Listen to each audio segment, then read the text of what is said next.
So, we have now reached the core of personality. We have understood how this core operates within a person, how it gives rise to an exceptional individual, and how when distorted it leads to flawed individuals. If a married couple has too many misalignments in these factors, it can easily lead to divorce. Take note, if there is a prolonged misalignment in the 3 jewels, it will eventually lead to misalignment in these 3 core factors, which in turn can result in divorce. On the contrary, if they align in the 3 jewels for a long time, the inner factors will also gradually align. For example, when 2 people study under the same master, engage in discussions, and go through the process of listening, contemplating, and practicing together over time, their wisdom will gradually align. Their ethics will also align when they share a good circle of friends, participate in volunteer work together, attend spiritual retreats together, and focus on cultivating ethics. The only factor that tends to differ slightly is willpower, with men generally having a slight edge over women. When you align these 3 inner factors, that is what we call shared heart. When 2 people's hearts are in harmony, happiness comes easily. On the other hand, when their hearts are misaligned, it becomes a case of same bed, different dreams. Zhong Sang Di Mong. Making happiness difficult to achieve. This is why these 3 factors are truly the core. The 3 jewels are not the core, but they provide the most important environment. The 3 internal factors, the 3 fundamental roots, are what truly matter. And to transform from the external to the internal, the necessary process is listening, contemplation, and practice. Learning alone is not enough. If you place someone in the environment of the 3 jewels but they neither understand nor practice, only memorizing words without true comprehension, they will never develop these 3 roots throughout their lifetime. And now, let's arrange our lives through the lens of the training process. The training process we are familiar with consists of 12 years of general education plus 4 years of university, all of which fall into the 4th circle where we simply absorb information and knowledge. Then, when we step into the real world and start working, we begin to learn professional skills and embark on the journey of becoming skilled workers, skilled citizens. If someone lacks skills too severely, they are often fired within 2 to 3 months because they cannot keep up. Only companies that offer low salaries might grit their teeth and train an employee for another 3 months. In reality, when we start working, we get paid primarily for our skills, not our knowledge. Knowledge is only for obtaining a degree, while skills define professional competence and determine salary levels. So if you graduate as the valedictorian but have poor skills, finding a job will be extremely difficult. You may score 10 points in knowledge but only 1 point in skills. Don't expect a high salary. A fresh graduate's typical mindset when job hunting is as follows. They hold a red diploma, equivalent to 10 points, but their actual working skills are only 1 point. In their mind, they believe they deserve a salary of 10, but the company only offers a salary based on their actual skill level, which is 1. The greater this disparity, the higher the likelihood of unemployment and frustration. After a month or 2 of working, they often complain, the boss doesn't know how to utilize talent, and then submit a resignation letter.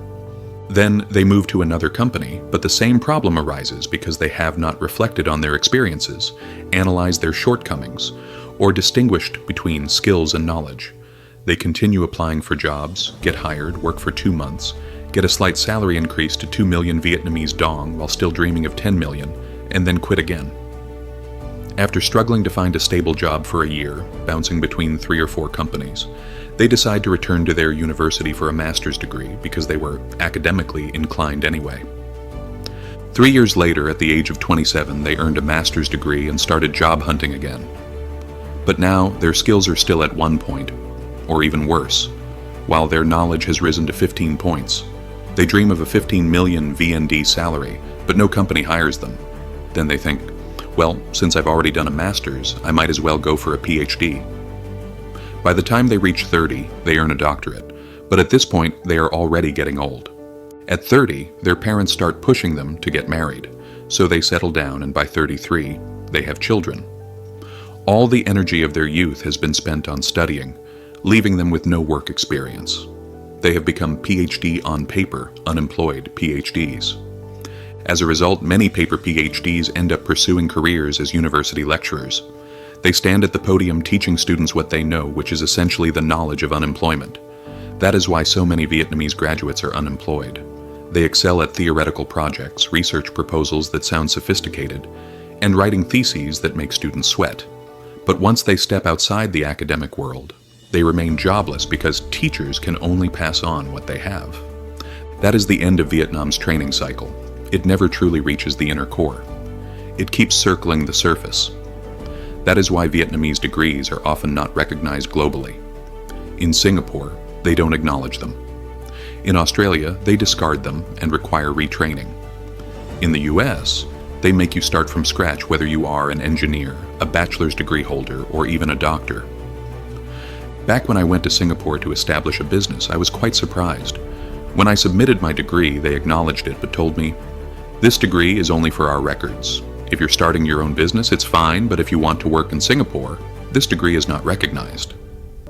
Even though I graduated as an engineer from Hanoi University of Science and Technology, one of the top universities in Vietnam, they still didn't recognize it because Vietnam focuses too much on knowledge while neglecting practical work skills.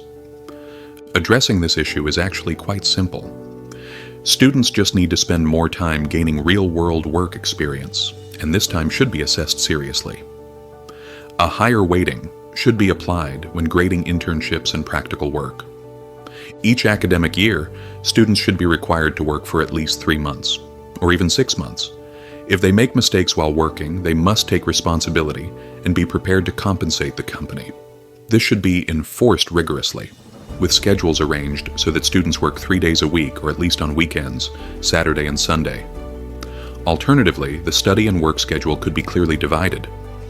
Attending classes on Monday, Wednesday, and Friday, while working on Tuesday, Thursday, and Saturday, immersing students in real-world experiences as much as possible, like squeezing a lemon dry. During their 4 years at university, if students work at 4 different companies, receive serious evaluations from each, and complete their thesis at a 5th company, they will accumulate a great deal of practical experience. Additionally, during the 4 summer breaks, the university's youth union can organize the Green Summer Campaign, a volunteer program for Vietnamese students, sending students to do volunteer work in remote areas for about 2 months. After participating in 4 such summers, they will gain 4 invaluable experiences. Practical experience like this develops skills far more effectively than merely accumulating theoretical knowledge. Immersing themselves in Green Summer, working in remote areas, will significantly enhance their abilities. Thus, a student who has gone through 4 Green Summer programs and worked at 4 different companies over 4 years will undoubtedly have a job immediately upon graduation. Solving this problem is not actually that difficult,